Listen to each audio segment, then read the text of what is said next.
The Addams Family 2 is the latest animated movie from Universal, and it opens in Australian cinemas on the 6th of January 2022. Thanks to the incredible team over at Universal Pictures, I had the absolute pleasure of being able to speak with a number of the talent behind the movie, including Nick Kroll, who plays Uncle Fester, Javon Wanner-Walton, who plays Pugsley Addams, and director Conrad Vernon, who also voices Lurch. Before we get into this, don't forget to hit that like button down below. It does wonders in getting my content out there, and if you haven't already, hit the subscribe button and the bell icon to keep up to date with all my content. At that, let's get into it. You, of course, have been involved in at least a dozen animated projects, including your own ongoing series, Big Mouth, on, by the way, which is absolutely fantastic.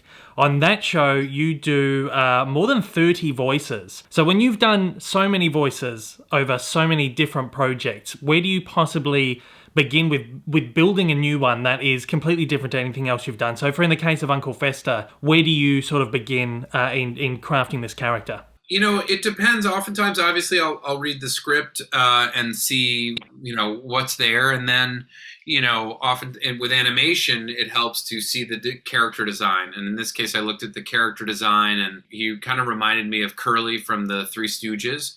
And so I thought I could take some of the a bit of the New York accent to Curly, but also the high-pitched quality to it. And then, I try to build it with what the accent is, what the pitch of the voice is, and then are there interesting other elements to the voice quality of whether it's a tick or a speech impediment or a specific way of pronouncing words, and try to combine all those to build a character that feels lively and three-dimensional, and animation really wants big choices in the voice work, and so I try to find those elements to build something that feels lively. In the case of Uncle Fester, I mean, this is one of the most iconic characters of all time, along with the entire Addams family, and there have been multiple different versions of this character over the years. Does this make your process a little bit different? Like, how do you approach this character and try to make it your own while staying true to the character that everyone has known and loved for, almost 60 years? Yeah, I think it's a good question, and I went back and have watched. That's the beauty of YouTube, is that you can pull up every version of everything and get a sense of like, oh, what did Christopher Lloyd do in the 90s, and what did so-and-so do before that, and trying to find a way that felt connected to the other versions of Uncle Fester while creating my own unique take on it. So again, what you said I think is true, is like you want to pay homage to what came before it, but also create something new and unique, and that felt specifically my own creation, and that's what I endeavored to do here. Is there for you a particular kind of maybe particularly with the first movie, jumping into it, is there a pressure with tackling a character like this, like I said, that everyone has known and loved for such a long time?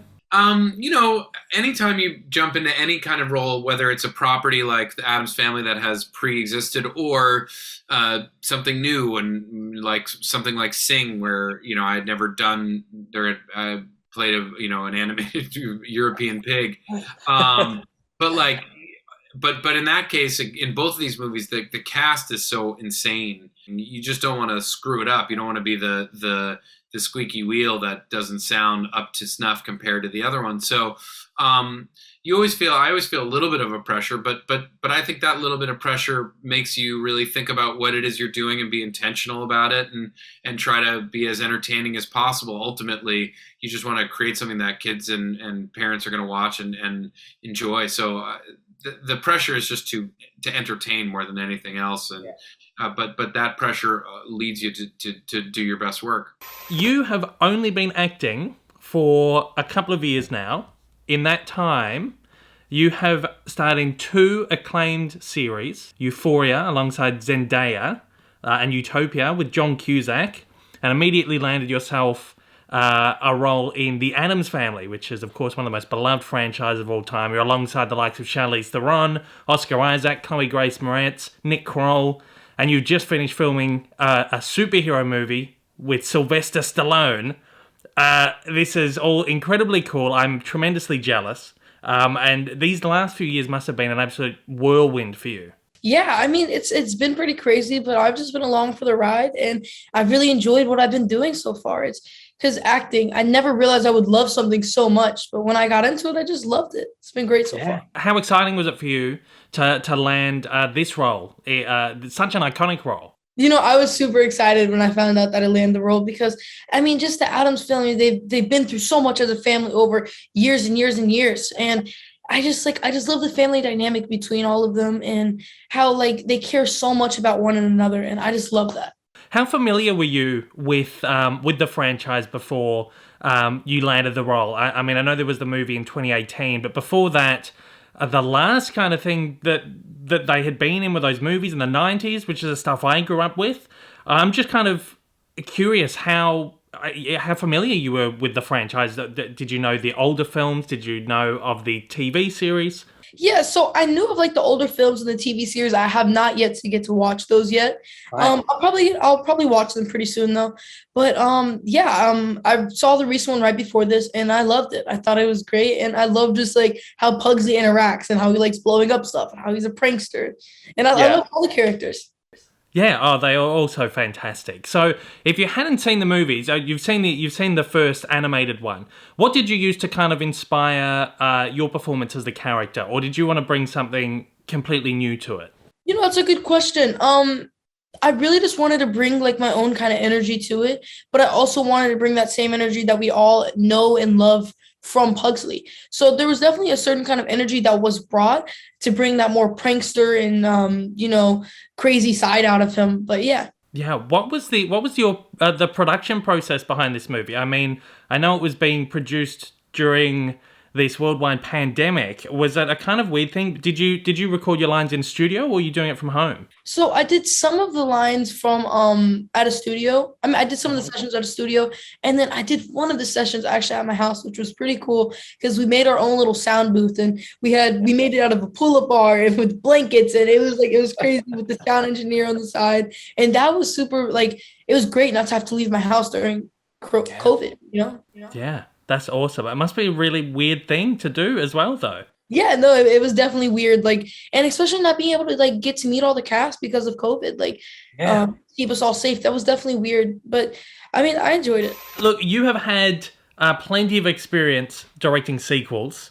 You co-directed what I personally believe is one of the greatest sequels of all time, animated or otherwise, Shrek 2, as well as Madagascar 3. How do you tackle a sequel to a beloved film, or something that is an installment in a beloved franchise? Like, do you have a checklist of things that you, when you jump into these, that you want to achieve, or things that maybe you want to try to avoid?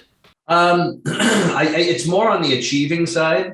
And there's some things that I definitely say, but I think the things I want to achieve automatically, take care of the things I want to avoid. I basically say when I'm starting an animated sequel, first of all, you need to get deeper into the characters. You need to discover something new about them at all times. The audience has to discover something new about them. You have to take them out of the comfort zone that they're in. You can't do it in the same place. The story has to be something that you are building upon. You don't have to see the first one to enjoy the second one. People should be able to bring up Shrek 3 or 4 or 2, Madagascar 2 or 3. They should be able to bring those up and watch them and enjoy them just as much. You don't have to count on the first movie in order to have a successful second one. So there's some definite checklists, and that automatically takes care of, not doing the same thing again, not falling into a formula. Where they said, well, everyone liked this in the first one, I guess we should do it in the second and third and fourth one. It's just like, well, that's a perfect way to bore your audience to tears. Danger to that. It's a tightrope that you're walking. There's a danger where people said, oh, I like this about the first one. Why didn't you do that in the second one? And it's just like, well, we just kind of have to feel our way through it. And, the audience and the film really tell us what we need to do and what we need to discard in a sequel as well. Yeah. Well, it's interesting you use the term getting out of the comfort zone, because I'd actually written that in my notes. This film takes the Addams family into territory that we've never really seen them go before. Yeah, well, we definitely wanted to get them out of the house. we were introducing the Addams Family to a new generation. And so what we had to do, and it's kind of like why I wanted to, it's why I liked working on the second one better than the first one. It's because when I was introducing the family to a new generation, I was backtracking on things I already knew about the Addams Family from when I watched them as a kid. You know, the house, and you know, the roaring polar bear, and the, you know, all these things that were so great about the Addams Family and Addams Family cartoons I had known about for years and years and years and years. So it was kind of just like bringing that to an audience. But now on the second one, we kind of went above and beyond that and said, let's get them out of the house, let's put them on the road, and let's see how they interact with quote unquote normies in the world, you know. Addams Family 2 is sure to be an absolute blast for kids and families, and once again it opens in Australian cinemas on January 6, 2021. Thanks again to the incredible team over at Universal for making these interview opportunities a possibility, and thanks to everybody out there for watching. I'll see you in the next one. Take it easy. Hey everyone, if you haven't yet, smash that big old subscribe button up on your screen to keep up to date with all my content, and hit that like button down below. Also, don't forget to check me out on social media, and please consider supporting me over on Patreon for as little as $1 a month for exclusive videos, early access content, and to get your name up on the screen. Thanks again for watching.